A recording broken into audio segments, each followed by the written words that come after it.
This year's Princeton-Fung Global Forum addresses one of the most important political and social issues of our time. Can liberty survive the digital age?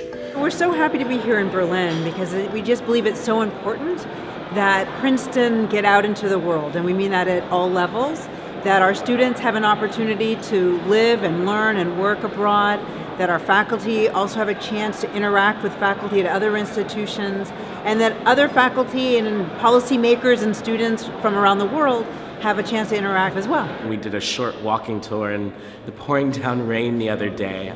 It was interesting to see sort of a community that's been in development, to see how people bounce back and move forward, and then at the same time about some of the impacts of different aspects of history. Putting on a conference in Berlin, Germany, with the organization and planning going on in Princeton, New Jersey, has a lot of challenges. We asked the panelists to get together to really work out the themes that they want to cover in their panels. It's not meant to be a session where they plan every single thing that they're going to say, but it helps them figure out what major themes and what major topics they want to make sure to hit when they get on stage at the forum. We're here to talk about the internet and what has happened over the course of the last 40 years since it was invented, and roughly 35 years since it was turned on in 1983. I think that it would be impossible to overemphasize how critical public trust is in this internet online environment, and it is eroding with good reason, because there are frailties in the system that need to be remedied technically. There are problems that can only be addressed by common agreements across national boundaries.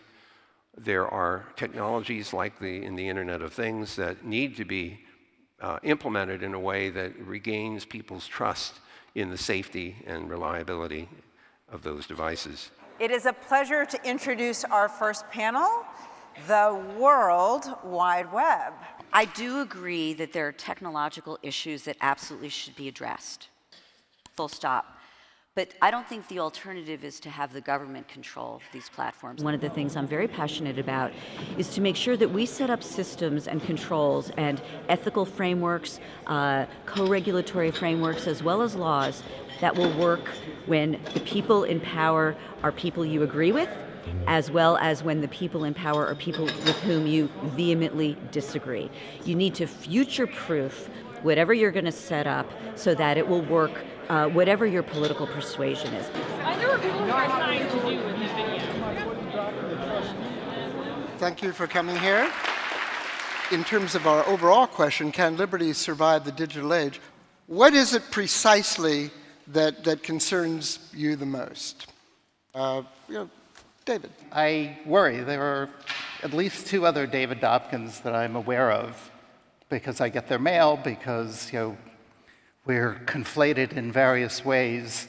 I worry about a machine learning algorithm gone a little bit awry that somehow puts information from the three of us together, assigns it all to me.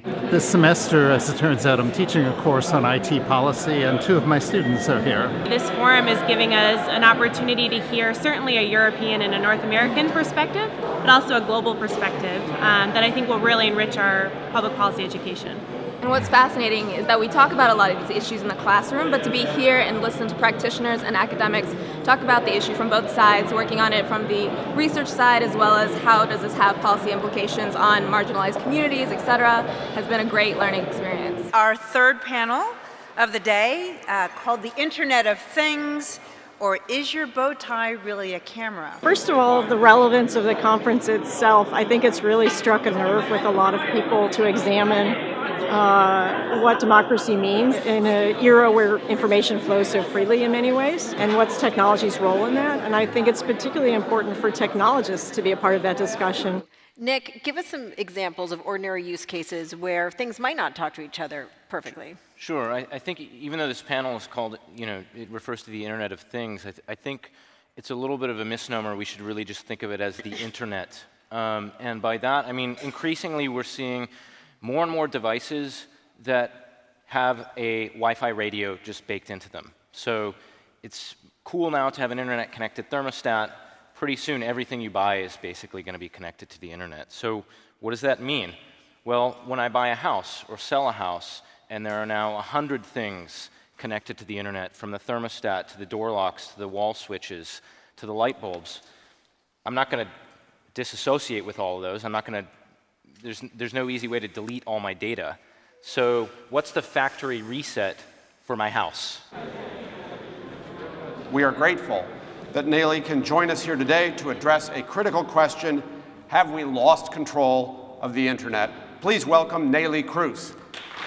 It is not only about debating and discussing in this audience, for this is an outstanding audience, international, very competent and knowledgeable, but it's also talking about how can we implement what will be, at the end, be concluded during this conference.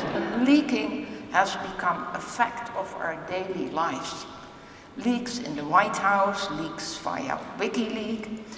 We witness an unprecedented amount of orchestrated leaks via foreign countries. And the latest news is interesting, but you got it already, which like to disrupt the elections of the free world.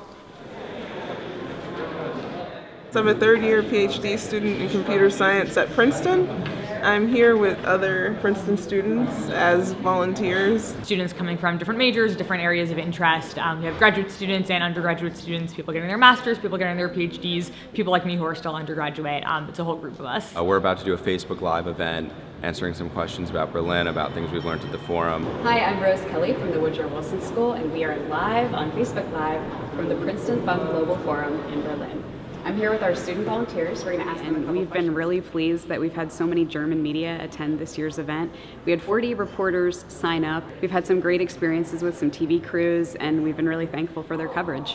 Humboldt University and Princeton University have a special relationship, and it takes on many different types of connections. My name is Claudia Schmidt-Memmler, and I work at the International Strategy Office at Humboldt University here in Berlin. And we are a strategic partner, international strategic partner of Princeton University, and I am responsible for the connection to Princeton and the connection between Humboldt and Princeton, and that's why I'm here.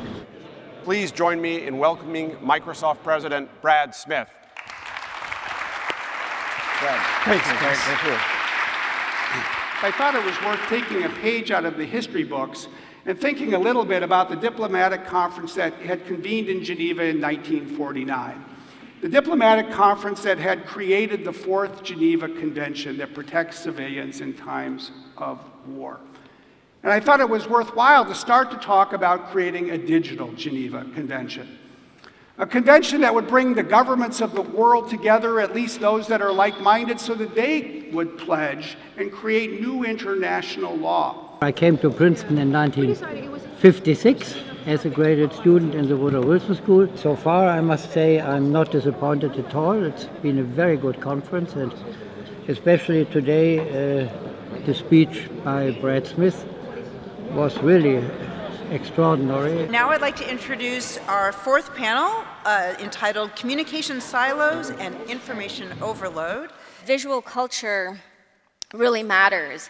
You know, psychological studies show that if you have a statement with an image, more people are likely to believe it, right? And even though a lot of their images are kind of like totally ridiculous because there are these funny, weird memes like Hillary like a zombie, nevertheless, there's something very compelling about a statement, sometimes a very catchy statement, funny statement, transgressive statement, and then the image, and that kind of circulates all over the place. I'm so glad to see Princeton able to leave the cozy campus and come out to the rest of the world to gather really thoughtful minds of experts to address these issues under the Princeton banner.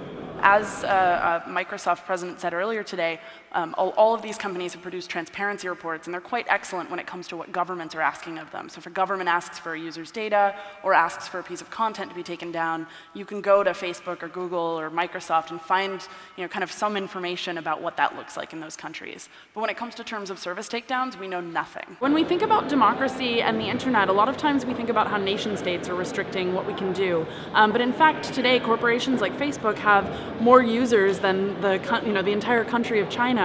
And so we need to think about the new paradigms in which these companies are enacting control over so many people. I think privacy is one of the key ways of becoming free and staying free on the internet. I remember being up here probably 6 or 7 years ago or something when I was talking about the Tor bridge design to get around censorship and basically provide a way for Tor users to not get oppressed by certain countries around the world. And at the very end, there was a person who came up in the Q&A session, and his question was simply, in a very thick Russian accent, "They'll kill you." And there I am in the CCC video with my mouth open thinking, how do I answer a question like this? And eventually I figured it out. It was, then I guess I'd better build it so that killing me isn't actually a useful step to take.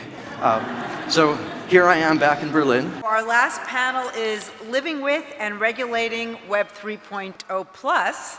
Unless you take down the materials that are allegedly copyright infringement, you might be liable for copyright damages. These days, encryption is a best practice, really, to protect your security and privacy when you're online. If you're on a public Wi-Fi network, like say the one in this room, and you go to a website that's unencrypted, that's actually a somewhat risky thing to do. I thank them, I thank all of you for what has been a wonderful conference, and I invite you all to join us for a reception, which will be downstairs on the first floor. Thank you for being a part of this. Good night. The forum's wrapping up. It was 2 days of just amazing conversations and an opportunity to really meet and network with folks throughout the world. So it was an outstanding event, a great weekend, and I'm thankful for the opportunity to hear so many different perspectives on this critical issue.